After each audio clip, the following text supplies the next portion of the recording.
Spoilboard setup starts today, and I'm going to take you through every step of the process. Okay, so the first step in installing your Spoilboard is making sure you have the proper gasketing between your CNC's Bakelite surface and the underside of your MDF Spoilboard.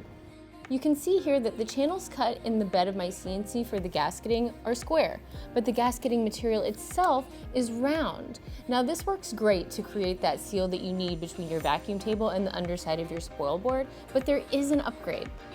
By replacing this round gasketing that will never completely fill this square channel that it's in with this perfectly designed gasket from All-Star CNC, you can see the difference of how much better and tight of a fit this will be underneath your Spoilboard. Now this All-Star grid gasketing is an upgrade option that you can get directly from Phantom. The tightest gasketing fit possible between the surface bed of your CNC and the underside of your Spoilboard is only going to maximize your vacuum table's efficiency. Now I'll just take my All-Star gasketing and go around and customize the length for all of the zones on my vacuum table.